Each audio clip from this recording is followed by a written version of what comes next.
The dust of the Mojave settled on everything, a fine, tan powder that coated rifles, skin, and the very air breathed into the lungs. It was a universal constant at the National Training Center, a place nicknamed the Box, where careers were made or broken under a merciless sun. For the soldiers of Bravo Company, 1st Battalion, 23rd Infantry, it was the crucible. For Sergeant Elena Rustova, it was just another Tuesday. She stood apart from the cluster of younger soldiers, her posture relaxed but aware. Her uniform was faded, the fabric worn soft at the elbows and knees. Her rifle, an M4 carbine, was a study in functional wear. The parkerized finish was gone from the charging handle and selector switch, rubbed to a dull silver by thousands of repetitions. It was clean, meticulously so, but it was a tool that had seen work. The infantryman of 2nd Squad, her temporary assignment, saw only a woman past her prime, an augmentee pushed on them by some faceless command element. They saw her quietness as weakness, her age as a liability. Corporal Miller, the squad leader, swaggered over, his own gear brand new and bristling with unauthorized but fashionable attachments. He was 22, built like a bulldog, and radiated the unearned confidence of a man who had aced every simulation but had never tasted real fear. He looked Rustova up and down, a smirk playing on his lips. "Sergeant," he said, the title laced with a barely concealed layer of condescension. "Captain wants to see you, and try to keep up, yeah? We move fast." A few of his men, Privates Chan and Garcia among them, snickered quietly. Rustova offered no reaction. She simply shouldered her pack, the weight settling onto her frame with a familiar comfort, and followed him toward the command tent. The dry air was already heating up, shimmering over the hard-packed earth. The dismissal was a palpable force, as real as the heat, but she absorbed it without comment. It was just noise, and she had learned long ago to filter out the noise. Her focus was on the horizon, on the jagged teeth of the Tyfort Mountains, where the exercise would soon descend into controlled chaos. She knew this terrain. She knew its secrets, its cruelties, and its opportunities. The young soldiers of Bravo Company knew only what they had been told in classrooms and seen on maps.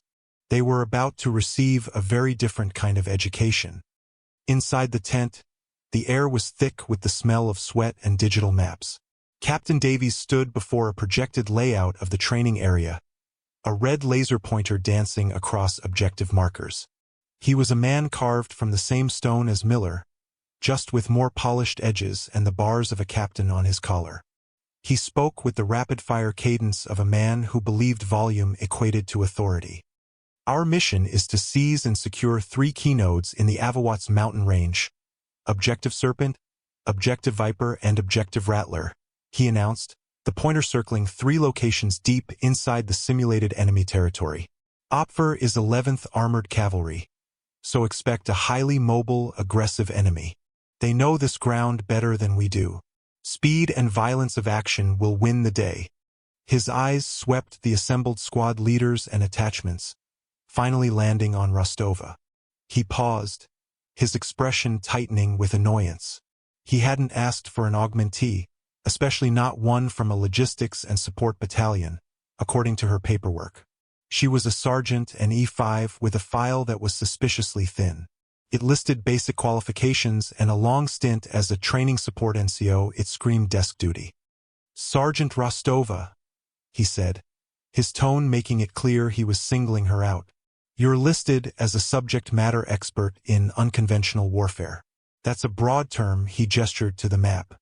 "This is conventional maneuver warfare. Armor, infantry, battle positions.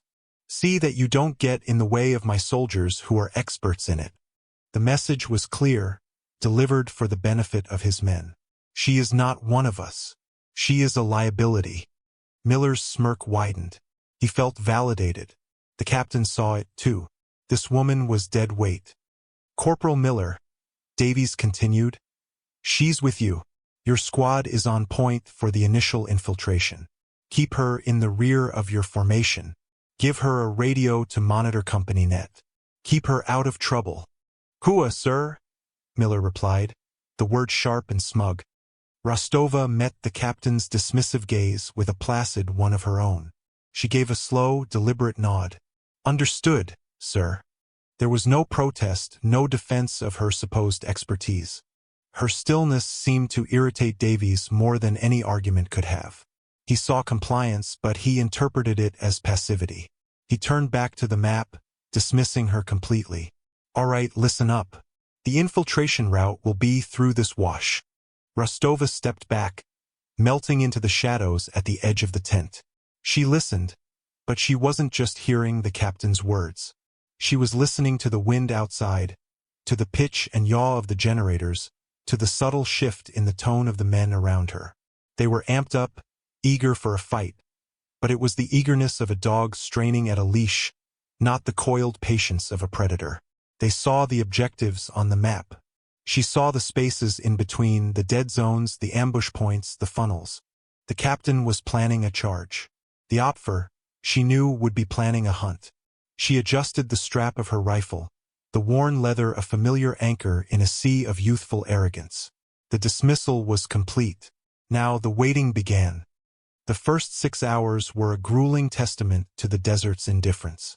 Bravo Company moved out, a column of sweating soldiers marching under a sun that felt like a physical weight. The terrain was a brutal mix of sand-filled washes and ankle-twisting fields of rock. Rustova, as ordered, stayed at the rear of Miller's squad. She moved with an unnerving economy of motion, her feet finding purchase with quiet certainty, her breathing a steady, controlled rhythm. The younger soldiers, for all their bravado, were already showing signs of strain. They guzzled water from their camelbacks, their movements becoming jerky and inefficient as the heat wicked away their energy. Miller, annoyed by her placid endurance, decided to test her. "Sergeant," he called back, his voice strained. "Garcia's low on water. Give him one of your canteens." It was a petty power play. Every soldier was responsible for their own water, and Garcia, a notoriously heavy drinker, had been warned. Rustova didn't hesitate. She unclipped one of her 2-quart canteens and passed it forward without a word. Garcia took it with a mumbled, slightly embarrassed thanks. Miller watched, hoping for a sign of protest, a flicker of indignation. He got nothing. Later, as they navigated a steep, rocky incline, she paused, her head tilted slightly. "Corporal," she said, her voice low and even, "this ridgeline exposes our silhouette for 3 kilometers in every direction. We should drop into the wash to the west. It offers better concealment." Miller shot her a venomous glare. "I'm not taking tactical advice from a POG, Sergeant. My orders are to follow this route. We have an OP. They'd see us. They will see us up here long before we see them," she stated, not as an argument, but as a fact. "Are you questioning my orders?" Miller snapped, his insecurity flaring into anger. "Stick to your radio and stay in the back." Rustova fell silent. She adjusted her pack and continued to climb the exposed ridge, her eyes scanning the horizon not for the enemy, but for the glint of optics that would precede their destruction. She had offered the warning. It had been rejected. That, too, was part of the process. She followed, a silent shadow of competence trailing a loud parade of pride. The sun climbed higher, and the rocks began to radiate a heat that baked them from below as the sun beat down from above. The company was a long, segmented snake crawling toward a trap, and the man leading her small piece of it was convinced he was a dragon. The crisis was not a matter of if, but when. And when it came, the desert would not care about his pride. The first sign of trouble was not a gunshot, but a sound. A high-pitched, warbling alarm blared from the speakers lashed to the observer/controller Humvees patrolling the periphery of the exercise area. A synthesized voice, devoid of emotion, cut through the company radio net. All stations, simulated chemical attack. Mop 4. I repeat, mop for inch. A collective groan went through the company. Mission-oriented protective posture level 4 was the highest level of chemical gear readiness. It meant donning the entire suffocating ensemble. Charcoal-lined suit, rubber overboots, thick gloves, and the gas mask. In the 110-degree heat of the Mojave, It was a death sentence for morale and energy. "Get it on. Move," Miller yelled, fumbling with the straps of his own mask carrier. The squad, already tired and dehydrated, struggled into the clumsy gear. The world was suddenly reduced to the sound of their own ragged breathing, amplified inside the claustrophobic confines of their masks. Vision narrowed to what could be seen through two small, easily fogged lenses. Rustova moved with a detached, methodical calm. She had her mask on and sealed in under 30 seconds, her suit following with practiced efficiency. She was an automaton of procedure, her movements betraying a familiarity that bordered on instinct. While the others were still wrestling with their boot laces, she was already scanning, her head on a swivel, her muffled breathing the only sound she made. Then came the second sign of trouble. The radio crackled with static, then went dead. Not just the squad net, but the company net she was monitoring. It wasn't the subtle hiss of poor reception. It was the flat, empty silence of active jamming. "Spectre 6, this is Spectre 2-1. Radio check. Over," Miller said into his handset, his voice tinny and distorted through the mask's diaphragm. He was met with silence. "God damn it!" Panic, cold and sharp, began to cut through the heat-induced lethargy. They were blind, deaf, and boiling alive in their own suits. Captain Davies' grand plan of a swift, violent assault had just evaporated. Bravo Company, stretched out over a kilometer of hostile terrain, was now a series of isolated, vulnerable fire teams. "What do we do, Corporal?" Chen asked, his voice tight with anxiety. His mask lenses were already fogging over. "We push to the objective," Miller said, his voice trying for a confidence he didn't feel. "That was the last order. We stick to the plan." Rustova spoke, her voice unervingly calm through her own mask. "The plan is compromised, Corporal. The enemy just took out our C2. They initiated this. It's a precursor to an attack." "Shut up," Miller hissed, the fear making him lash out. "We're not sitting here waiting for them. We move." He pointed toward a narrow canyon system that cut a deep scar into the landscape. It was the most direct route to their objective, a natural funnel. Perfect kill zone. "This way. It's the fastest route." "It's a trap," Rustova said, the two words hanging in the stifling air. "They're hurting us." "I'm in command here, Sergeant," Miller shouted, his voice cracking. "Now move." He pushed past her and scrambled down the loose scree into the mouth of the canyon. The rest of the squad, loyal to the chain of command and too scared to think for themselves, followed. Rustova watched them go for a brief second. She looked back over the exposed ridge they had just left, then toward the shimmering heat haze where the rest of the company should have been. There was nothing. They were alone. With a sigh that was inaudible to anyone but herself, she adjusted her rifle and followed them down into the shadowed depths of the canyon. The walls rose steeply on either side, jagged rock blotting out the sky. The temperature dropped a few degrees, but the air grew heavy, stagnant. The sense of being watched was overwhelming. The rock formations looked like silent, waiting teeth. Miller was leading them not to an objective, but into the Earth's gullet. The crisis had begun. The textbook had been thrown out, and Miller was turning the pages of a book he couldn't read, written in a language of rock, shadow, and death. Rustova, meanwhile, felt a strange sense of calm settle over her. The noise was gone. The bravado was being cooked away. Soon all that would be left was survival. And in that, she was fluent. The canyon floor was a treacherous path of sand and stones, winding deeper into the earth. The high walls amplified the sound of their own labored breathing, creating a disorienting echo chamber. Every scrape of a boot, every clink of gear, felt like a broadcast of their position. Miller pushed the pace, driven by a desperate need to prove his decision was the right one. The squad strung out behind him, a line of clumsy, black-clad figures struggling against their environment and their own mounting fear.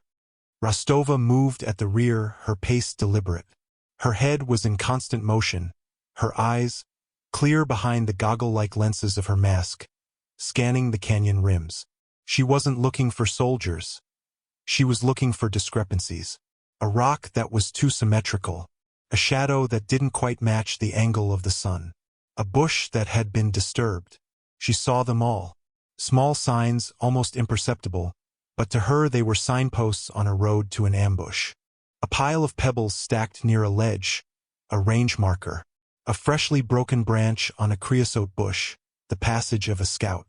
A patch of sand unnaturally smooth. A concealed pressure plate for a simulated IED. They were being watched. They were being bracketed.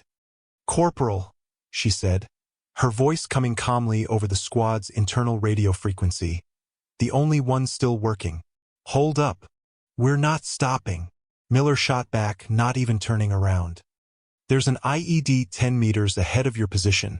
Left side of the trail, under a flat rock." Miller stopped dead. He slowly looked down.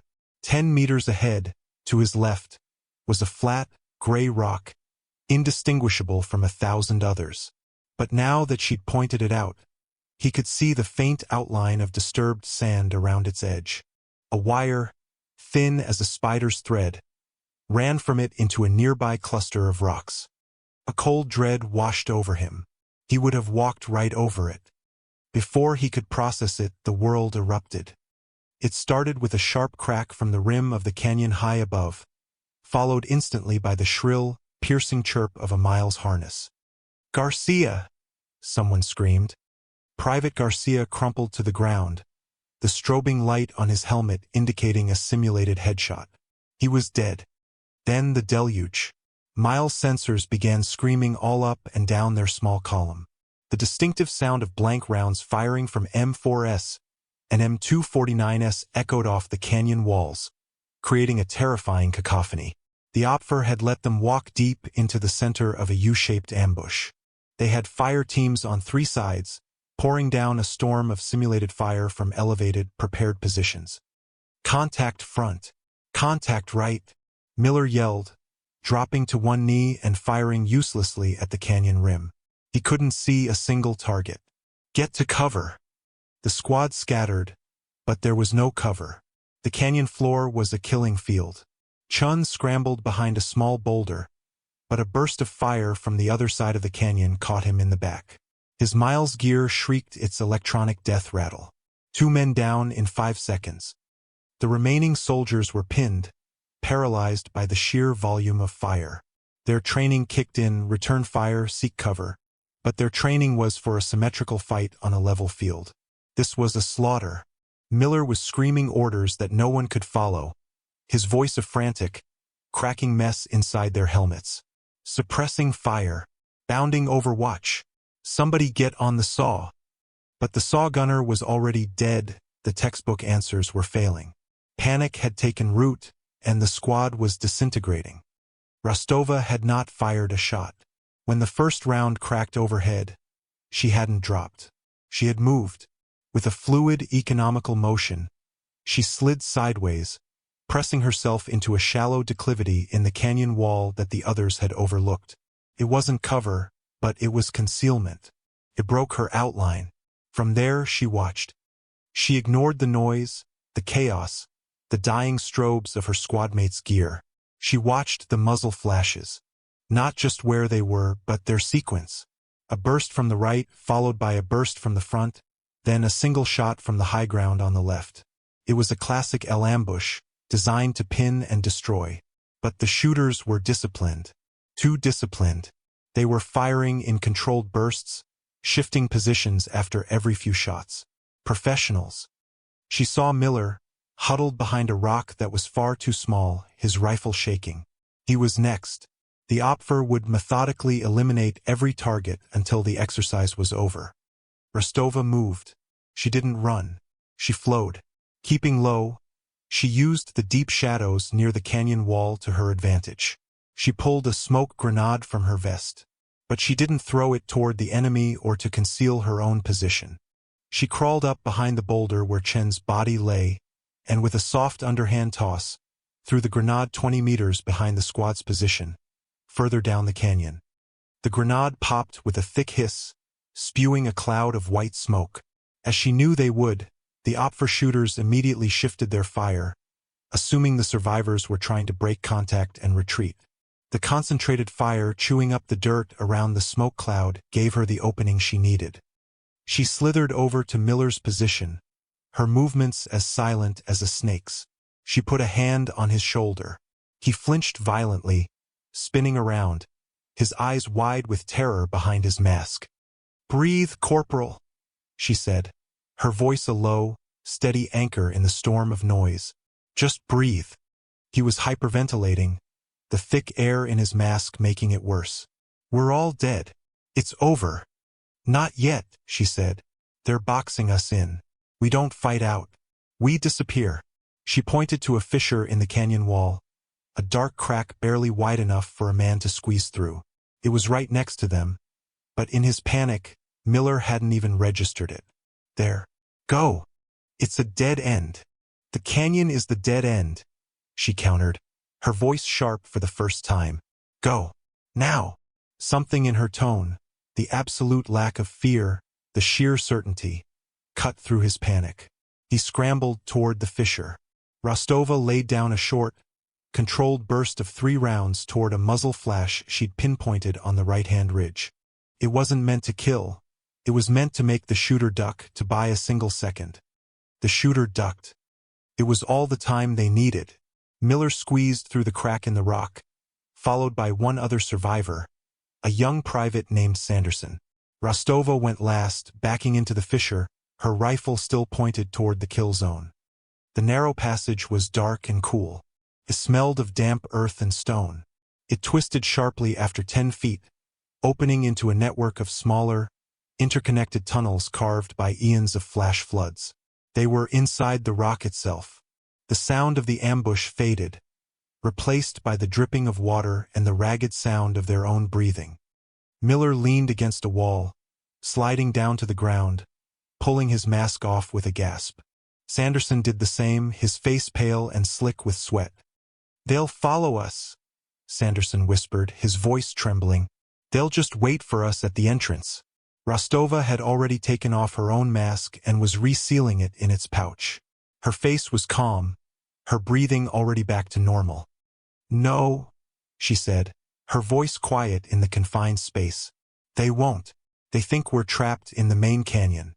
They'll sweep it, find the bodies, and assume we're all dead. They'll take their time." She looked at Miller. "Their mistake is arrogance. They believe they won. Our advantage is that they don't know we're still playing." Miller looked at her, truly looked at her, for the first time.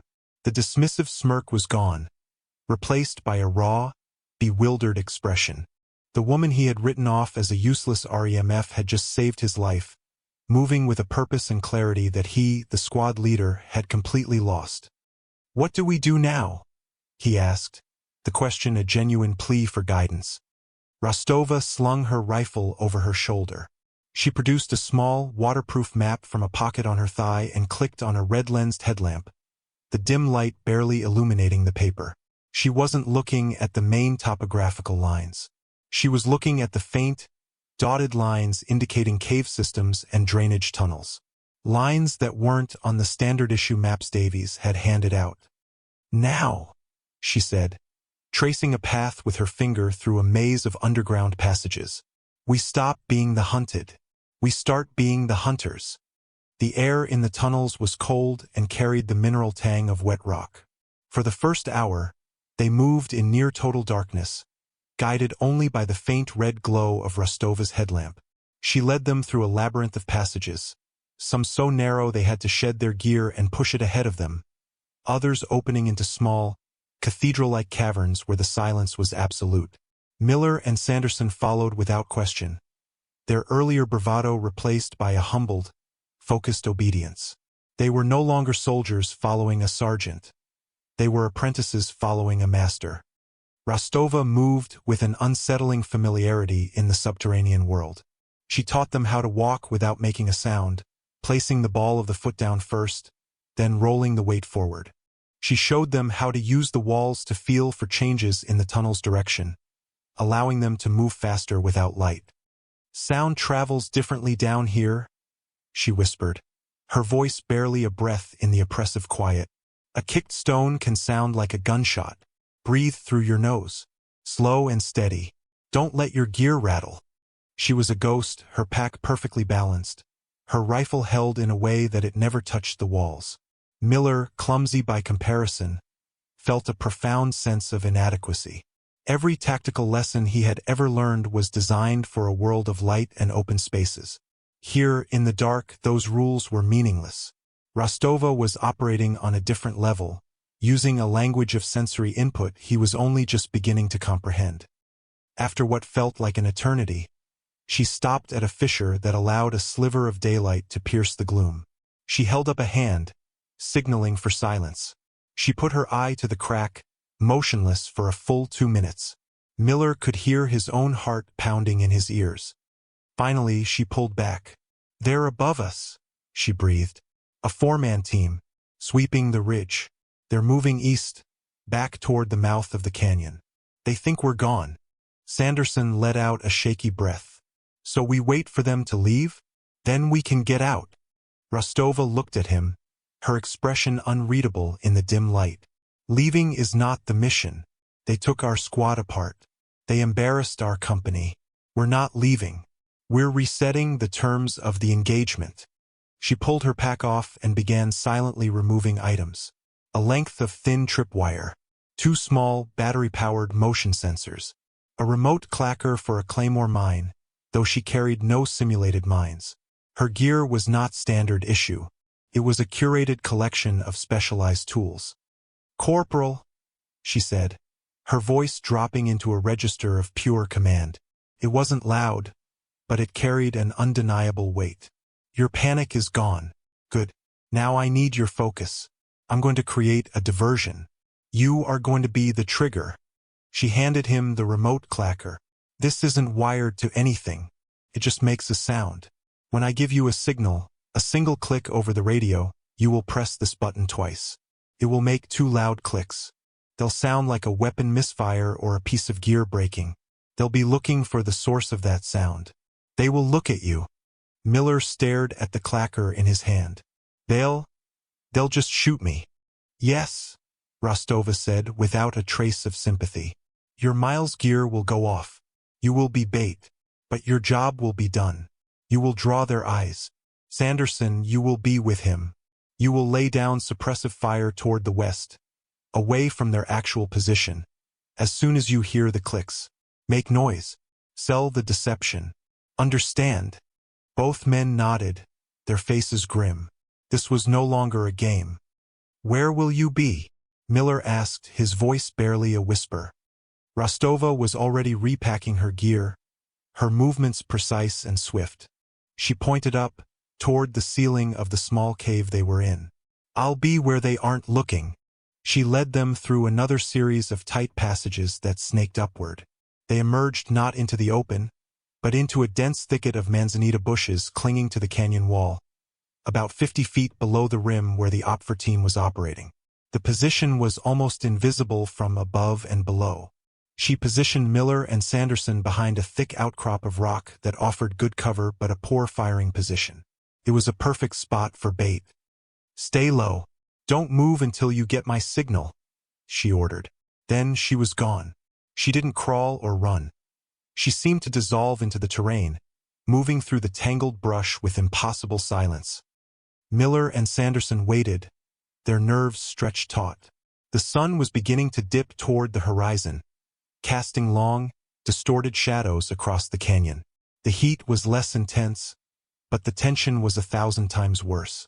They could hear the OPFOR team above them now, the crunch of their boots on gravel, their voices carrying clearly in the still air. "Found nothing." "LT said they're all RTB," one voice said. "Good. Let's get back. I'm dying for some real food," another replied. They sounded relaxed, confident. They were walking down the spine of the ridge, their guard down. Miller's radio clicked once. A soft, tinny sound. It was the signal. His heart hammered against his ribs. He looked at Sanderson, who gave him a terrified but determined nod. He took a deep breath, raised the clacker, and pressed the button twice. Click, click. The sound was small, pathetic, but in the silence of the canyon, It was as loud as a scream. Above them, the footsteps stopped. "What was that?" a voice called out. "Down there," another said. "To the left. I saw movement." Suddenly, Sanderson opened up, firing his M4 on full auto, sending blank rounds echoing through the canyon, deliberately aiming away from the Opfer's position. "Contact!" one of the Opfer soldiers yelled. The trap was sprung. As Miller had feared, the reaction was instantaneous. A hail of simulated fire erupted from the ridge above, converging on his and Sanderson's position. Their Miles gear lit up and shrieked almost simultaneously. They were dead. The Opfer team, laughing and high-fiving, began to move toward the edge of the ridge to confirm their kills. They had been drawn out, their attention fixed downward on the obvious threat. They never looked up. They never looked behind them. Rustova had circled around, 100 meters up the canyon, climbing the sheer rock face with a speed and agility that defied belief. She was now positioned above and behind the Opfer team, nestled in a notch between two large boulders. They were perfectly silhouetted against the setting sun. For distinct targets, standing in a line, looking down at the bait. She didn't use her rifle. It would be too loud, too obvious. Instead, she moved. She slid from her hide like a whisper of falling rock. The first Opfer soldier, the one on the far right, was still looking over the edge. Rustova came up behind him, a shadow in the twilight. She didn't touch him. She simply reached out and tapped the sensor on the back of his helmet with her finger. His Miles gear let out a single, surprised chirp, then went into the death strobe. The soldier froze, utterly confused. There had been no sound, no weapon discharge. Before he could turn or shout, Rustova was already moving to the next. This one, hearing the chirp, started to turn. He saw a flicker of motion. His eyes widened. Rustova's hand darted out, not in a strike, but in a precise tap against the sensor on his chest plate. Chirp! He was out. The remaining two heard the second alarm and spun around, finally realizing the threat wasn't below them. They raised their rifles, but they were staring into the blinding glare of the setting sun. They couldn't see anything but a dark, human-shaped silhouette. Rustova didn't hesitate. She dropped to one knee, making herself a smaller target, and raised her own rifle. 2 shots. Crack, crack.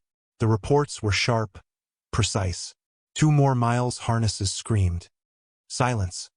In less than 10 seconds, the entire 4-man hunter team had been systematically and silently eliminated.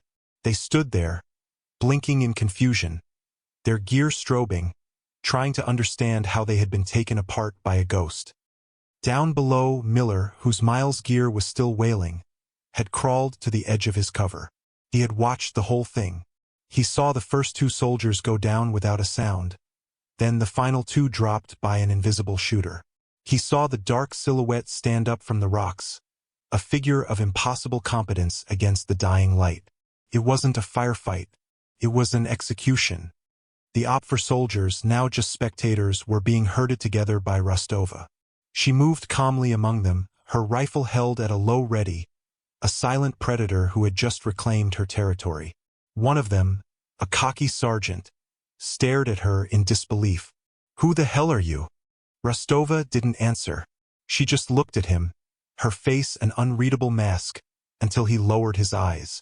The arrogance was gone, replaced by a dawning, fearful respect. The soldiers who had thought they were cornering a few desperate survivors had, in fact, been lured into a cage with something far more dangerous. They had cornered her, and in doing so had sealed their own fate. The low thrum of engines announced the arrival of the observer/controllers. 2 Humvees, their blue lights flashing to signify their neutral status, bounced up the rocky track toward the scene. They had seen the entire squad's Miles gear go dark, followed by the impossible resurrection and the subsequent annihilation of the Opfer team. The timeline didn't make sense. A master sergeant named Riggs heaved himself out of the lead vehicle. He was a career OC, a man with a face like a worn leather boot who had seen every trick and tactic the box had to offer. He surveyed the bizarre tableau, 2 dead Bravo Company soldiers climbing out of the rocks, 4 dead Opfer soldiers looking utterly bewildered, and a single, Unknown female sergeant standing calmly amidst the chaos, reloading her magazine. What the hell happened here, people? Riggs boomed, his voice gravelly with authority and confusion. The Opfer sergeant pointed a thumb at Rustova. She did, Master Sergeant. All of us. I don't know how. Riggs's eyes narrowed. He walked over to Rustova, his tablet in hand, and scanned the barcode on her helmet. Her profile popped up. Sergeant Elena Rustova, Bravo Company Augmentee, from the 507th Logistics Support Battalion. He looked up from the screen, his face a mask of skepticism. You're telling me a supply sergeant just wiped out a full fire team of the 11th ACR by herself? Rustova said nothing. She simply met his gaze, her expression neutral. Miller, who had scrambled up the ridge, arrived, breathing heavily. It's true, Master Sergeant. They ambushed us, took out the whole squad. She got us out and then she took them apart. I've never seen anything like it. Riggs was still staring at Rustova, a flicker of something nagging at the back of his memory. The name, the quiet competence, the impossible result. It didn't add up. His eyes drifted from her face down to her gear. He noticed her pack, which she had retrieved and slung over one shoulder. A small, circular patch, no bigger than a silver dollar, was sewn onto the strap. It was faded and dark, turned partially inward as if to conceal it. But in the twilight, Riggs could just make out the emblem. A skull, skeletal and grim, pierced vertically by a shadowy dagger. Wreathed around it were stylized wings of a ghost. It was an old design, an insignia for a unit that officially didn't exist anymore, a unit spoken of only in hushed, reverent whispers in classified briefing rooms and late-night bar conversations among veterans of a different, darker war. Riggs's professional bluster evaporated, replaced by a sudden, profound stillness. He looked from the patch back to her face, seeing her now in a completely new light. The quiet demeanor wasn't passivity. It was control. The unassuming appearance wasn't weakness. It was camouflage. He lowered his voice, the boom gone, replaced by a tone of quiet, almost hesitant respect. He took a half-step closer, speaking just for her. Call sign, Wraith? He asked, the name an old ghost on his tongue. Rustova's expression did not change, but her eyes held his for a long moment. Then she gave a single, slow, deliberate nod. A wave of understanding washed over Riggs's face. He straightened up, a career's worth of NTC scenarios recontextualizing in his mind. Wraith wasn't just a call sign. It was a legend. A Tier 1 operator from the activity, famed for solo reconnaissance and direct action missions in the most hostile corners of the world. An operator who had supposedly vanished, retired, or Kia almost a decade ago. To find her here, wearing sergeant stripes and posing as a logistics clerk, it was like finding a great white shark swimming in a child's wading pool. Just then, Captain Davies's Humvee came roaring up the track. He jumped out, his face a thundercloud. His company had been mauled, his plan was in shambles, and his radio net was still a mess.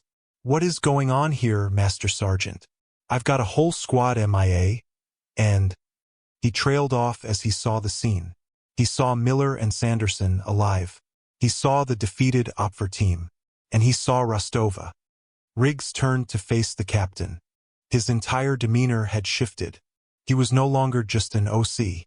He was a senior NCO addressing an officer about a matter of grave importance. Sir, Riggs said, his voice flat and formal. You need to reevaluate your asset. He gestured with his head toward Rustova. Your logistics sergeant just single-handedly dismantled an Opfer hunter-killer team after they had successfully ambushed and destroyed her entire squad. Sir, you do not have a POG. You have a ghost. Davies stared, confused. What are you talking about, Master Sergeant? Riggs leaned in, lowering his voice so only the captain could hear. He explained what the patch meant. He spoke the call sign Wraith and the unit it was associated with. He didn't have all the details, no one did, but he knew enough. Captain Davies's face went through a rapid series of transformations. Confusion, disbelief, dawning comprehension, And finally, a deep, profound shock that left him speechless. His eyes darted to Rustova, who was now quietly observing the exchange, her rifle held at a relaxed port arms. He saw her now not as the unassuming, inconvenient NCO he had dismissed, but as something else entirely. He was a captain of infantry, a student of warfare, and he was standing in the presence of someone who had practiced it at its highest and most lethal level. His own arrogance, his condescending words in the briefing tent, came rushing back to him. The shame was a physical blow. He had told a legend to try and keep up. Miller, standing nearby, had overheard Riggs's quiet words to the captain. The name Wraith meant nothing to him, but the tone of utter reverence in the master sergeant's voice told him everything. He looked at Rustova, at her calm eyes and worn gear, and understood that he had been a child mocking a giant. He walked toward her, his movements stiff, his face flushed with shame. "Sergeant, I'm sorry. For everything. Rustova cut him off, not with anger, but with a quiet finality. She looked at him, then at Sanderson. "You're alive, Corporal." That's the lesson. She unclipped her second, full canteen from her belt and handed it to him. "Drink. We're not done yet." The gesture was simple, but the meaning was immense. It wasn't forgiveness. It was a continuation of the mission. It was a professional acknowledging a subordinate who had, in the end, done his job. Captain Davies, still struggling to process the revelation, straightened his shoulders. He walked forward until he stood directly in front of Rustova. He was at a complete loss for words. The regulations and customs of the army had no protocol for this situation. How does a captain address a living legend who is technically his subordinate? He did the only thing that felt right. He brought his hand up in a sharp, formal salute. It wasn't the casual salute an officer gives an NCO. It was the salute of a soldier acknowledging a superior, regardless of the rank on their collar. It was a salute of profound, unadulterated respect. The OPFOR soldiers, Master Sergeant Riggs, and the other OCs watched in stunned silence. The mockery that had surrounded Rustova since her arrival had vanished, burned away by the harsh light of revealed truth. In its place was a quiet, almost sacred awe. Rustova held his gaze for a moment before returning the salute with a crispness that was textbook perfect. In the quiet of the Mojave twilight, surrounded by the electronic ghosts of a simulated battle, a new order had been established. Respect had been earned not with words, but with action. That night, the exercise was halted for Bravo Company. They were pulled back to a temporary assembly area, a collection of tents and vehicles huddled under the vast, star-dusted canopy of the desert sky. There was no celebration, no boisterous recounting of the day's events. A heavy, contemplative silence hung over the men of Second Squad.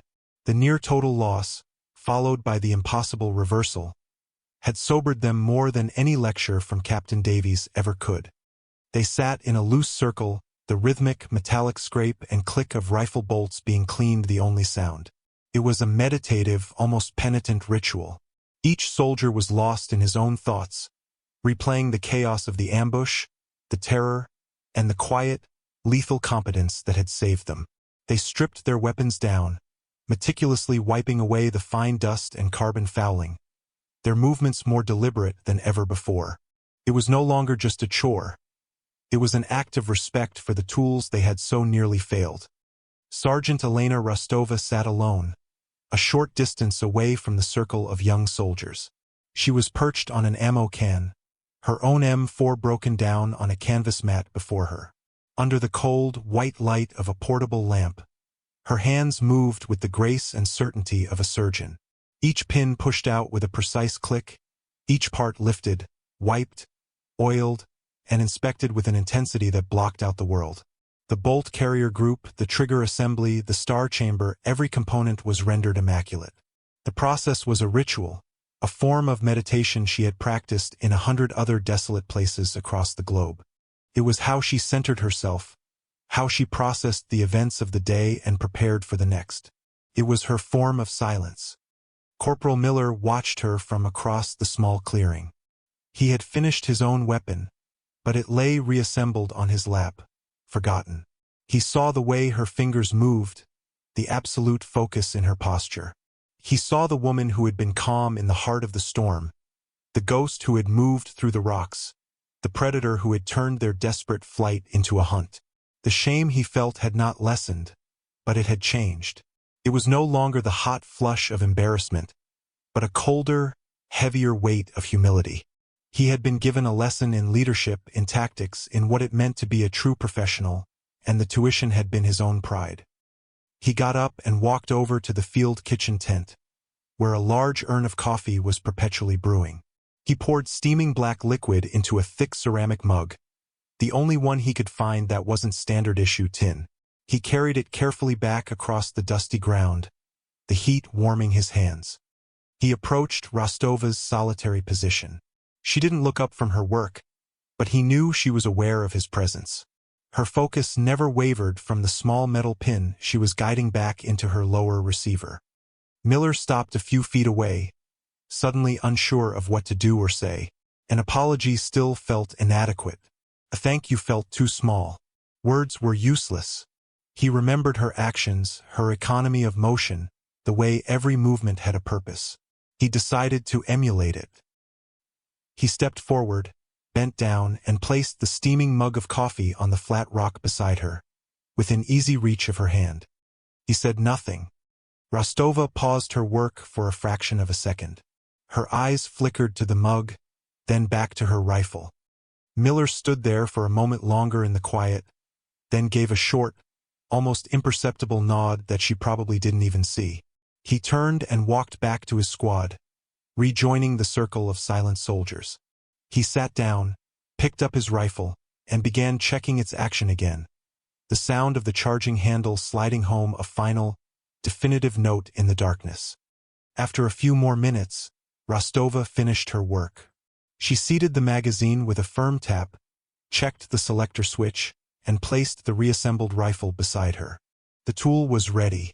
She leaned back, the tension leaving her shoulders for the first time that day. She picked up the mug.